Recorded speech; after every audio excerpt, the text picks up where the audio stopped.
Doing and saying are two totally different things. In many workplaces, people will say they want to see change and improvement, but in many cases, they don't act. In this morning's Virginia Work, we're helping you be the change needed in your workplace. DeHaven is a senior consultant and coach with Cortex Leadership Consulting. He joins me now live to break down really the best ways we as employees can make a difference. David, good to have you this morning. Thank you for having me on. Good morning. I think the big topic this morning, the big question is, how do we balance it all? You know, we have our everyday tasks, so how do we find time to also help lead the rest of the team and lead the change? It's a great question, and it's definitely a problem. I think the 3 M's come into play here. You have to model, motivate, and mentor. Okay. Change really comes about after we start to change our thoughts, our beliefs, and our values. That only occurs if you have a change in your experience. If you have a different experience, it changes your thoughts. Well, here's the nice thing. Because of neuroscience, we can actually change our thoughts and our beliefs by doing or by watching. So as a leader, if we mentor, or rather model the way, we show how things should be done by our own behavior, people can learn by watching.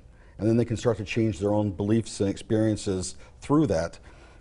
Ultimately, they can start to reward and recognize, that's the motivate part, okay. So that you can reinforce those behaviors. And then at the end, if someone is not quite acting the way you'd like them to, if they're not really embodying the change, you can take them to the side and ask them clarifying questions. And that's the key. It's not a parental, oh, I've caught you doing something wrong. Mm-hmm. It's more along the lines of, help me understand what you're doing here and how we might work together so it's more in alignment with what we're trying to change.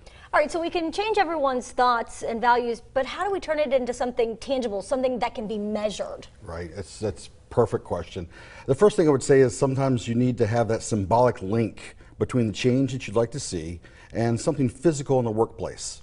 That might be something as simple as a poster, or something just a little, in marriage we do it with rings, right? Something symbolic. You need that symbolic link, but then ultimately link it to the business. So that if you're looking for a change in the way you address customers, look at customer satisfaction.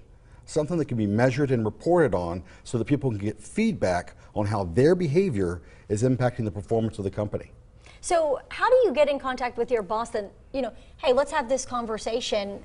I'm making some changes. Are they the right changes? Right. Key question.